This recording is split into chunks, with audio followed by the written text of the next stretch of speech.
Hello, I'm Rita Marie Dennis. I am the current chair of the pressed flower competition for the Philadelphia Flower Show. I'd like to thank PHS for asking me to make this video as an overview and an introduction to pressed plants. Behind me you will see several different artworks. These are from years past in the Philadelphia Flower Show, from last year to as much as 7 years ago. You see a lot of variety back there because the show changes its theme each year, and within the show there are several classes to compete in. Pressed plants is a great hobby.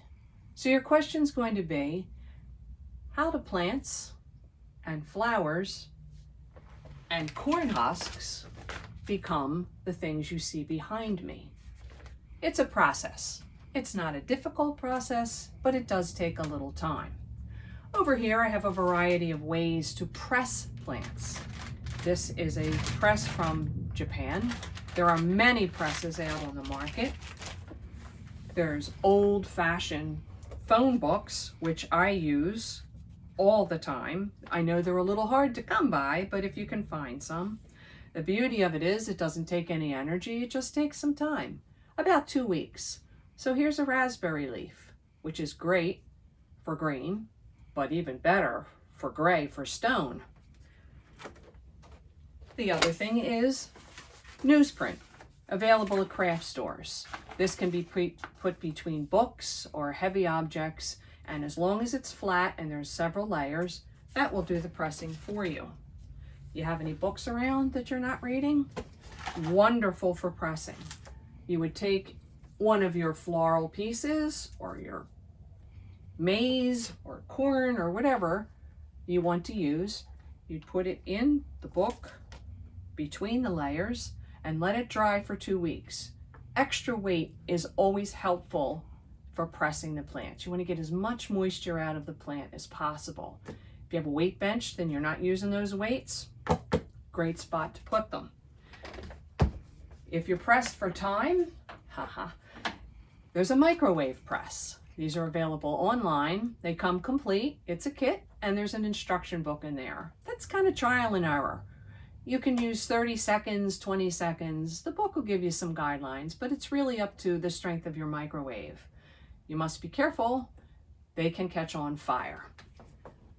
So if we're going to take these and make something like that, after they're pressed, what are you looking for? You're looking for material that is thin and dry like paper, but still pliable. You want to be able to work the paper, the petal. Over here I have a small piece that I've been working on. I've done it freehand.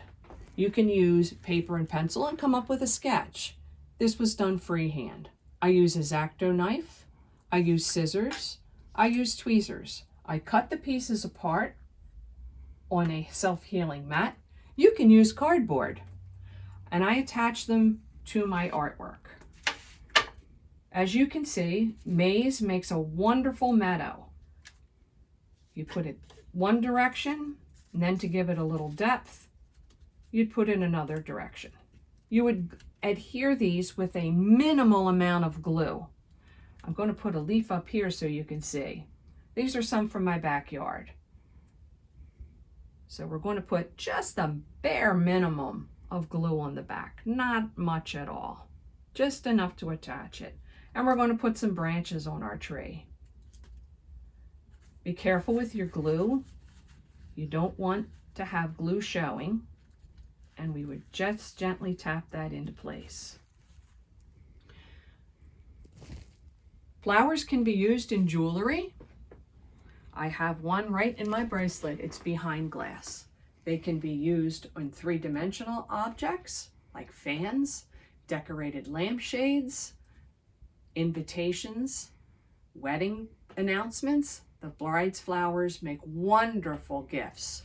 When you take them and press them, you can give them back to the bride. She can have them for years to come. So I hope you enjoyed the introduction. I'm sure we can answer any questions you may have. Thank you for inviting me into your home. Again, I'm Rita Marie Dennis. Have a wonderful day.